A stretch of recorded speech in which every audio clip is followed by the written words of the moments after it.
Olá, boa noite a todos. Estamos no 37º Encontro dos Médicos Poetas, com Eduardo Tischer, vai falar sobre práticas de mente e corpo. Com a palavra, Eduardo. Boa noite, pessoal. Fico honrado pelo convite, agradeço o convite feito, Máximo, por vocês. E querendo assim me apresentar um pouco, eu sou médico, assim, trabalho com psiquiatria, psicoterapia, mas também já tive outras áreas de atuação. Trabalho como sanitarista também, mas já trabalhei também na área da pediatria, por exemplo, também, uma época também, no começo da carreira. E a questão da saúde mental sempre, assim, é uma coisa interessante, né? Porque desde a época que eu comecei a fazer, quer dizer, antes de entrar na faculdade já queria fazer psiquiatria, né? Depois migrou um pouquinho o meu desejo para uma área, outra área clínica, né? E interessante também como que, mas sempre me fascinou a questão assim da relação mente-corpo, ou como que, por exemplo, certas manifestações, vamos supor, mesmo em clínica médica, quando a gente estudava um caso de uma úlcera, por exemplo, de um paciente que tinha uma infecção orgânica, aparentemente, que se tratava muito clinicamente, sempre me ficava instigado em mim a duas coisas, né? A biografia da pessoa, para a pessoa chegar naquele ponto, ela não é aquilo, não acordou aquilo de repente, né? E também e a questão mais íntima, assim, mais do que do qual conflito, por exemplo, estaria causando eventualmente aquela alteração, né? Eu sempre me fascinou. E agora eu acho que eu queria falar um pouquinho também sobre corpo-mente, mas talvez enfatizando um pouco das que a gente chama hoje de práticas mente-corpo, né? Que são práticas que são baseadas muito na concentração, na atenção à respiração, na concentração no movimento, e a gente vai falar isso um pouco mais para frente, né? Então, para começar, eu coloquei um subtítulo, praticamente mente-corpo para uma busca da identidade. Então, no sentido de que como que é importante, em primeiro lugar, como é fundamental para todos nós, essa busca da identidade enquanto pessoas, enquanto seres humanos, e quão importante, muitas vezes relegado para a constituição dessa identidade, o próprio corpo.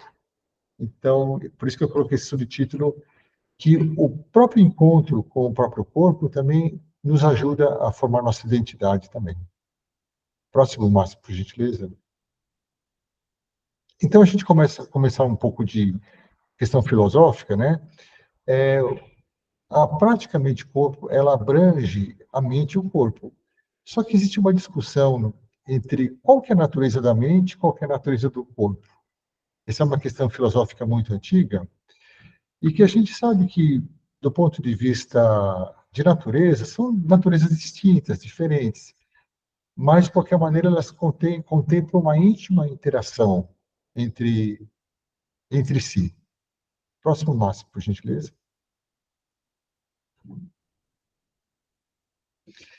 Descartes, ele, por exemplo, ele é um representante de uma abordagem chamada dualista, em que ele vê o corpo e a mente como muito assim distintos. Então, por exemplo, ele achava que o estudo da mente seria atribuído, por exemplo, à religião e filosofia. O estudo do corpo seria visto como uma máquina, sendo objeto da medicina. Apesar de ser dualista, Descartes e Platão, eles tinham uma visão de que a mente equivaleria ao conceito de alma também. E que a mente seria imaterial, não sujeita às leis da física. Próximo.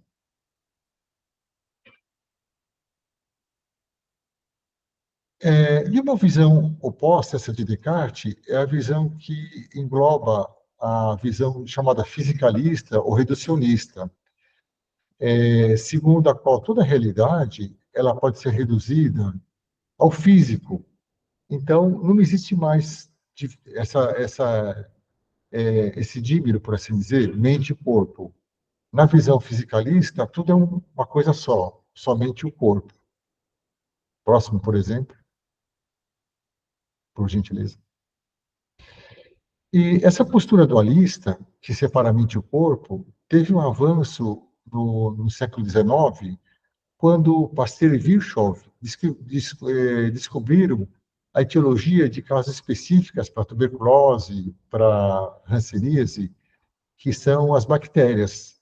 Então, se de um lado você teve um avanço muito grande na medicina do século XIX, pela descoberta das bactérias, por outro lado, também isso ajudou a distanciar um pouco a mente do corpo, o conceito. Próximo. No final do século XIX, não sei se vocês conhecem o caso do Marie, que é um caso de uma questão de histeria de conversão, ele levantou já a possibilidade de psicodinâmica para o processo psicossomático, ou seja, começou a se visualizar que aquela manifestação somática era uma manifestação de um conflito interno. E quem avançou muito para essa questão do psicossomático também foi Freud, que no começo do século XX, através do conceito de determinismo psíquico, ele resgatou a importância dos aspectos internos do homem, ou seja, a questão do conflito ocasionando uma manifestação somática. Agora, uma colocação muito interessante de Freud é que, para ele, primitivamente, antes de tudo, o ego, tão falado nos conceitos psicanalíticos, né? O ego, o id, superego, o ego é, sobretudo, ele tem uma base orgânica, ele é, sobretudo, corporal. Próximo.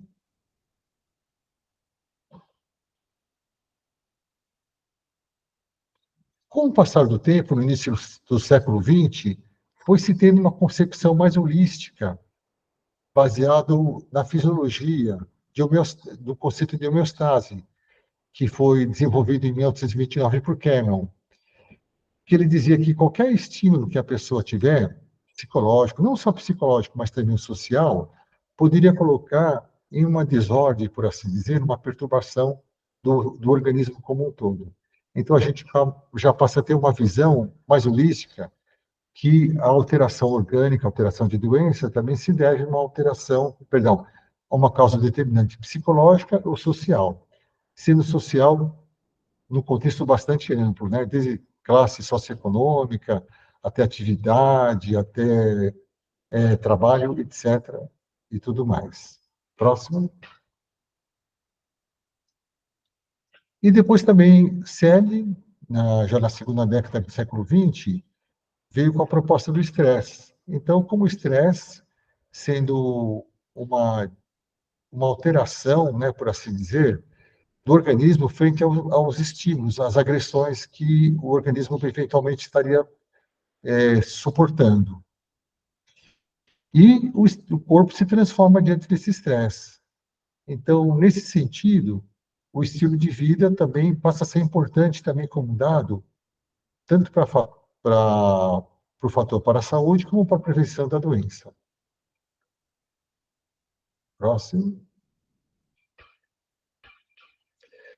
Conceitos mais próximos agora do final do século XX mostram a importância da psiconeuroimunologia, ou seja, ele relaciona não só o pensamento ou a mente, como também o corpo e a própria imunologia, ou seja, então é uma intersecção que ocorre não só entre o sistema nervoso, somático, mas também entre o imune e o endócrino. Um exemplo disso que a gente pode ver são pessoas, por exemplo, que estão sob estresse, ou chamar assim de estresse psicológico de maneira geral, elas, de repente, ficarem mais suscetíveis a ter um herpes, por exemplo, a ter um resfriado e assim por diante. E das variáveis sociais também, que eu já falei, que são importantes também, não só as variáveis psicológicas e físicas. E agora também vamos dar alguns exemplos de sentimentos e emoções que podem exercer efeito sobre o corpo, ou seja, a mente influenciando o corpo. Então, eles têm aqui alguns exemplos, como que a ansiedade, a irritabilidade, a tristeza, a baixa autoestima, até mesmo a perda do sentido da vida. Próximo. E outros sentimentos também, como, por exemplo, o medo, a raiva, a tristeza, o nojo, a ansiedade, eles podem, de uma maneira ou de outra, impactarem o físico, até gerando mesmo uma doença. Agora, a gente tem também, por outro lado, eu fiz aqui em verde, outros sentimentos, outras sensações também, que elas podem também estar contribuindo de uma maneira mais benéfica para o organismo, como, por exemplo, sentimentos de alegria, benevolência, compaixão, gratidão. Então, aí você tem, assim como a raiva, a ansiedade pode causar, por exemplo, uma dor de estômago, por exemplo, a alegria, ou a compaixão, ou o perdão, por exemplo, pode dar uma sensação de relaxamento e de restauração desse físico também. Então tanto se os sintomas, as emoções positivas como negativas, por assim dizer, podem influenciar o soma, o nosso organismo. Por outro lado, quais são as manifestações clínicas mais comuns? Acho que quem trabalha com clínica deve receber muito assim no consultório, né? Então, pacientes com cefaleia, por exemplo, tonturas, sonolência excessiva ou insônia, taquicardias, arritmias, dores no peito, epigastralgia, dores abdominais, alterações também do desejo, da energia sexual, dores nas pernas. Enfim, todas essas manifestações são manifestações que podem ser afetadas num grau variável pela psique da pessoa. E é claro também que isso é muito variável, mas eu sempre, assim, sei lá, se por trabalhar na psiquiatria, na psicoterapia, acabo realmente olhando bastante essa parte psicológica, né? Então, quais são as doenças muito comuns, as mais comuns, que você pode identificar, por exemplo, um componente psicológico? É claro que a gente pode, de repente, pôr para todas as doenças, de maneira geral. Mas as mais comuns que a gente consegue identificar isso de uma maneira mais fácil, por exemplo, são a enxaqueca, o próprio diabetes, a asma, a hipertensão arterial, gastrites, úlceras, a síndrome do intestino irritável, a doença de Crohn, fibromialgia, alopécia, que seria a perda de cabelo, especialmente a alopecia areata, que são aquelas regiões mais circunscritas de perda de cabelo, né? Neurodermatite, que é uma afecção que a pessoa se coça muito e onde ela coça fica a lesão, mas a lesão geralmente é secundária a ela se coçar. Artroses, angina, infarto, doenças infecciosas relacionadas à diminuição da imunidade, como herpes, as síndromes gripais, que já falei também. Próximo. É relativamente comum, então, e é fácil até de conceber esse conceito, de que a mente pode influenciar o corpo. Pessoal, se alguém quiser comentar alguma coisa, também fica à vontade, tá? Comentar ou perguntar qualquer coisa, também. Mas como, por outro lado, o corpo... Então, uma outra pergunta que eu queria fazer. A mente influencia o corpo, isso é muito falado em psicossomática. Mas, por outro lado, o corpo pode influenciar a mente? O que vocês acham? Pode, né? É muito comum, né? Também, né? A gente vê, por exemplo, o pessoal fala muito, por exemplo, de atividade física, por exemplo, que a atividade física melhora o humor, né? Mas tem outras maneiras também que o corpo pode influenciar a mente. O próximo. Tem um psicólogo norte-americano chamado muito famoso na área das emoções, chamado Paul Ekman. O Paul Ekman, ele trabalha muito na questão de que para cada emoção você tem uma correspondente expressão facial. E mesmo que sejam pessoas de culturas diferentes. Então, por exemplo, medo, raiva, alegria, aquelas emoções básicas que a gente já falou, e são essas que até tem naquele filme também, da, como chama, que fala da mente, a mente, esqueci, da Disney, né? Que ele fala também de como que a pessoa pode, por exemplo, se mostrar especificamente através dessa expressão facial. É claro que socialmente a pessoa ela chega e de repente ela muda socialmente. Então ela sorri, por exemplo, ela disfarça, mas antes de mais nada aparece essa expressão inata, por assim dizer, da alteração da física através da emoção. Agora tem uma outra pergunta que eu gostaria de fazer. A tomada de uma determinada expressão por um mínimo de tempo modificaria a emoção? Ou seja, a gente sabe que quando a pessoa está alegre, ela sorri, por exemplo. Quando ela está com medo, ela pode ficar, por exemplo, com o ombro tenso. Quando ela está triste, ela pode ficar mais caída. Mas e o contrário? A pergunta é assim: se a pessoa adotar uma, uma certa tomada de atitude ou de expressão facial, ela pode alterar a emoção ou sentimento? O que vocês acham? Sim, com certeza. Uhum. Sim. Eu tinha um coaching, né, que ele chamava bastante atenção que a postura do corpo recurvada a pessoa fica mais triste. E a gente percebe isso até na hora que falar. Se você fala, estou feliz com a postura encurvada, a voz não sai bem, não é convincente. Quando você está com a postura correta, ereta, aquilo lá de fato expressa Exatamente. pelo corpo. Só curvar o corpo, tentar, estou tão feliz, e aquilo lá não é convincente. Exatamente. Por isso E até, desperta emoção, né? sim, exatamente.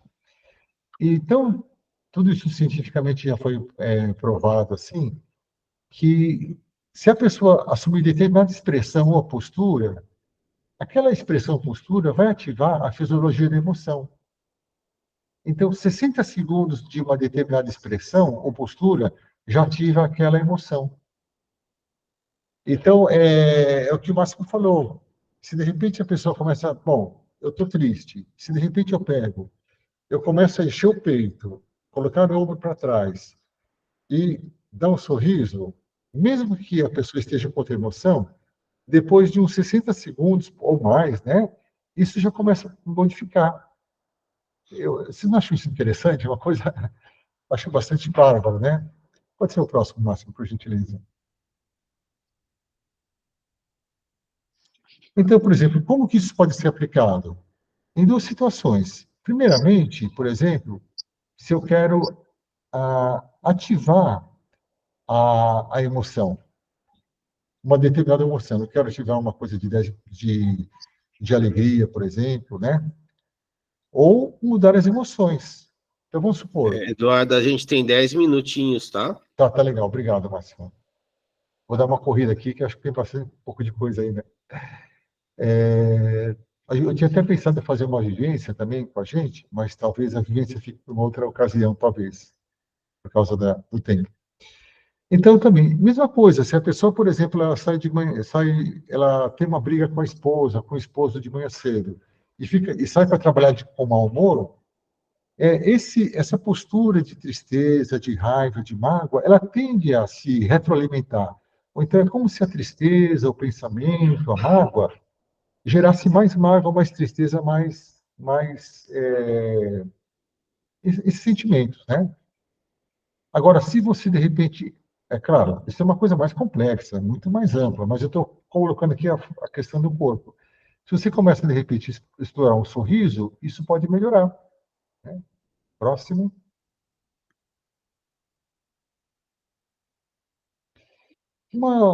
Tem um livro muito interessante, o Jordan Peterson, é um cara muito bacana, é um psicólogo canadense, que ele tem um livro muito interessante chamado 12 Regras para a Vida. Mas eu não queria falar tanto do livro, mas mais do capítulo número 1. O capítulo número 1, próximo, Márcio, por gentileza. A primeira regra que ele fala para a vida é essa aí: costas eretas, ombros para trás. Então, ele traz todo um encadeamento assim, teórico, explicando até mesmo em outras espécies, como até da lagosta, por exemplo, como que quando a pessoa começa a colocar as costas eretas e ombro para trás, ela começa a mudar a postura dela diante de vida. Então, quem sabe, o que vocês acham da gente começar a colocar em prática alterações posturais, questão facial, e observar em si mesmo o que isso vai causar na gente. Próximo. Mesma coisa, se a gente está num determinado momento de tensão, se você pega, relaxa os ombros, relaxa as costas, o que acontece? Provavelmente, muito provavelmente, você vai distender aquela emoção de tensão, de tensão, de preocupação, e vai tender a emoção também se modificar. O próximo. Até um pessoal que fala, né? Vamos assumir um exercício que se fala, vamos assumir a postura da Mulher Maravilha, né? Então, que é essa questão da mulher se sentir mais empoderada, mais poderosa, e realmente, né? Assumir essa postura por 2 minutos por dia aumenta a autoestima, aumenta a questão do empoderamento. Próximo. Agora, trazendo um pouco isso para a questão dos exercícios de mente e corpo, né? O que a gente tem hoje em dia que trata muito dessa questão de trabalhar a mente e o corpo? Tanto a seta que vai da mente para o corpo, como a seta que vai do corpo para a mente. Então, você tem o Qigong, o Tai Chi Chuan, Liangong, meditação, próximo. Tem também o biofeedback, a hipnose, a meditação, a visualização dirigida, técnicas de relaxamento, yoga, que eu pratico um pouco de yoga, assim, procuro quase que diariamente fazer pelo menos um pouco, e é muito bacana, muito legal também. Próximo. No que se baseia essas práticas? Qualquer que seja a prática, o que é importante?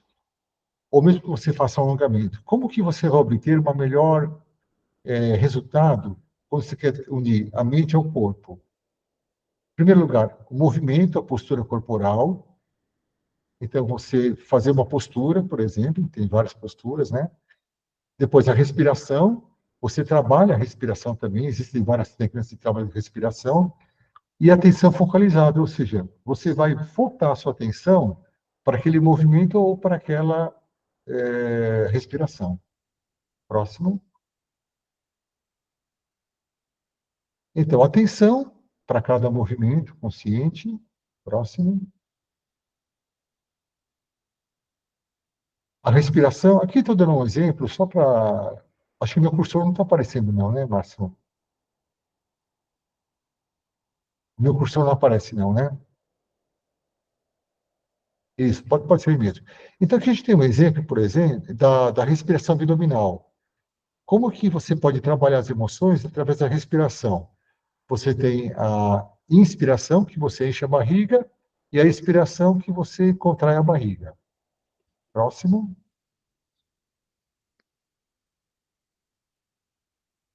Atenção focalizada,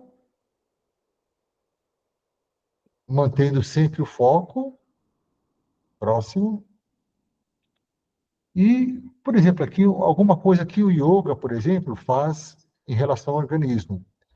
Ele intensifica a resposta do parasimpático e vagal, reduz cortisol, norepinefrina, libera prolactina, ocitocina, GABA, serotonina, dopamina, ativa a estrutura do sistema límbico, altera a espessura cortical e atividade neuronal, modulando a conectividade entre as redes neurais, as funções executivas e a regulação emocional. Bastante coisa, né? Próximo. Agora ia fazer uma prática, mas não sei se vai dar tempo, porque a gente está um pouco em cima da hora, né? Pode passar o próximo? O Aham. que eu queria deixar assim importante é dizer de respeitar os próprios limites do corpo. Então, qualquer que seja a prática que você vai fazer, seja yoga, seja tai chi chuan, ou seja mesmo alongamento ou uma atividade física, sempre respeitar o seu limite do próprio corpo. Próximo. É a questão da regularidade.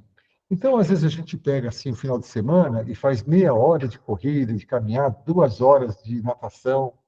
Mas muito mais importante do que você fazer, por exemplo, uma grande quantidade de tempo, é você fazer todo dia, por exemplo, nem que seja 5 minutos de uma prática. Então, é mais importante, no começo de um trabalho corporal, mente-corpo, você trabalhar a sua regularidade do que o tempo. Então, faça pouco tempo, mas faça, resumidamente. Com o tempo, você vai robustecendo essa prática em termos de tempo. Próximo. Aí, só para dar um exemplo, que a prática mente-corpo ela é integrativa, né? Ela trata do espiritual, do transcendente, da natureza e do próprio bem-estar da pessoa. Próximo. Muito obrigado, pessoal, gratidão, né? Meu e-mail está aí, qualquer coisa também. E se alguém quiser comentar alguma coisa também, perguntar alguma coisa. Excelente, Eduardo, parabéns. Essa prática que você programou, ela é demorada, é rápida? Não, é coisa rápida, é coisa mais de Acho que dá percepção. tempo, a gente atrasa uns 5 minutinhos, Aham. podemos fazer. Acho que o Ah, pessoal legal, vai então. gostar. Tá joia, então. Vocês topam, então, fazer, pessoal? Tá legal, então, tá joia. Eu não sei como é que vocês estão em termos de disponibilidade também, né? Mas, então, inicialmente, pessoal, vamos fazer o seguinte, vamos tomar consciência da nossa postura e de nosso quadril. Como que a gente está colocando o nosso peso sobre o nosso quadril? Vamos deixar a nossa coluna ereta, os ombros um pouquinho para trás. Agora nós vamos fazer um movimento de alongamento que é assim, você vai esticar o braço e vai flexionar a mão em relação ao antebraço. Procure perceber se no dorso do antebraço, se você sente como se fosse uma esticadinha, uma leve queimação, um alongamento. Dá para perceber? Agora Sim. solta. E outra coisa muito importante nessas práticas, eu diria fundamental, é depois que você faz tipo alguma coisa física, você olhar com os olhos dos sentidos para essa região que você fez alongamento, por exemplo, e perceber qual o efeito que esse alongamento surtiu sobre essa região. Especialmente se você comparar o antebraço esquerdo com o direito. Consegue perceber com diferença? Legal, então isso que é importante, essa autopercepção, né? Agora, pessoal, vamos cerrar o punho com força. Cerra o punho, aperta os músculos do antebraço, aperta o bíceps, aperta com raiva, com força, com gana e solta. Solta bem, relaxa sobre uma superfície, alguma mesa, alguma coisa que está com você. Vocês percebem uma diferença entre a tensão e o relaxamento. Agora, compare o direito com o esquerdo. Veja se consegue perceber com a diferença. Perceber? Não. Agora, pessoal, na frente do peito, entrelaça as mãos, como se fosse fazer uma oração. Junta os indicadores e os polegares. E vamos erguer bem nossos braços, tentar esticá-los. Estica, estica. Até um pouquinho para trás também das orelhas.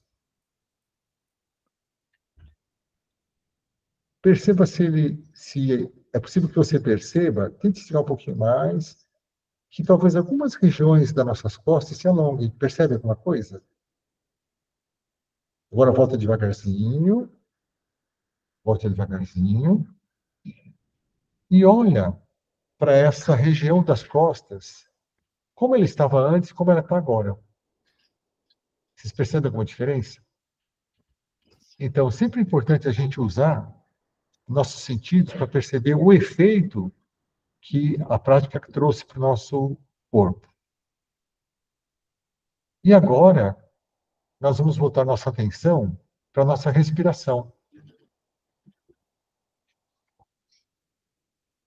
Observe, se você quiser, pode fechar os olhos, ou pode olhar com os olhos cerrados para baixo.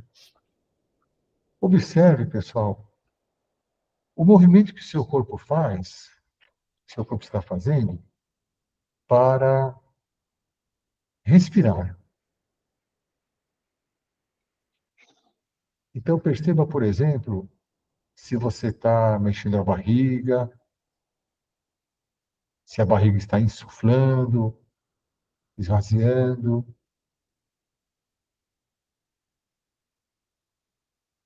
Perceba se o peito está também se expandindo conforme respira.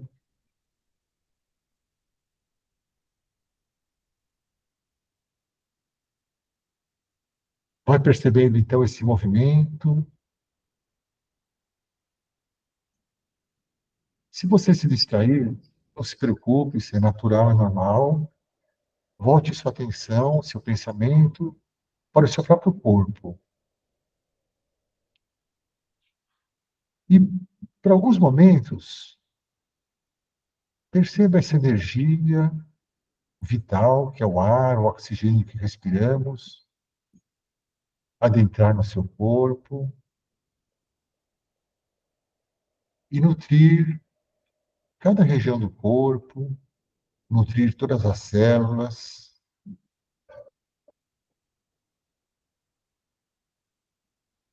desde lá as pontas dos dedos dos pés, a canela, a perna, a coxa, até o tronco, os braços, a cabeça. Sinta que todo o seu corpo está sendo nutrido pelo ar e observe que todo o seu corpo respira.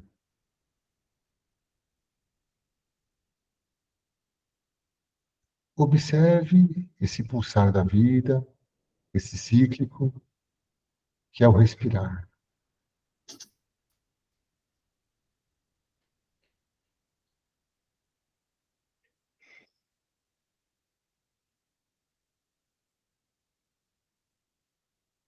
Agora, tendo em mente essa questão da unidade sua, do corpo seu, da mente como um todo, se quiser pode se mexer um pouco, pode ir abrindo os olhos aos poucos, procurando levar para os próximos momentos esse estado de atenção.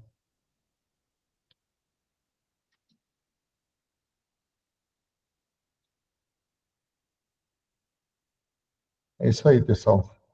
Excelente, Eduardo. Parabéns, viu? Muito bom. Alguém quer fazer alguma pergunta? Tudo certo? É bom que a gente está um pouquinho atrasados. Vou convidar agora a nossa convidada surpresa, Sandra, vai fazer o encerramento poético dessa primeira parte. Por favor, Sandra.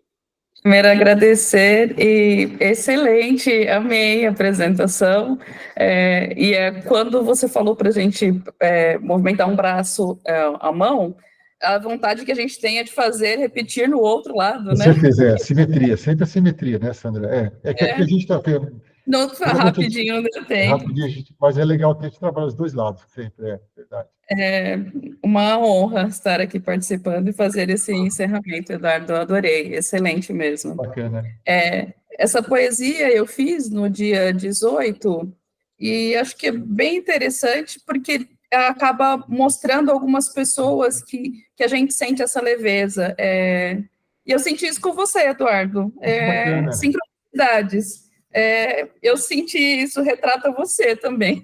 Que bacana, Sandra. Retrata muitas pessoas, mas eu senti que retrata também você. Essência divina.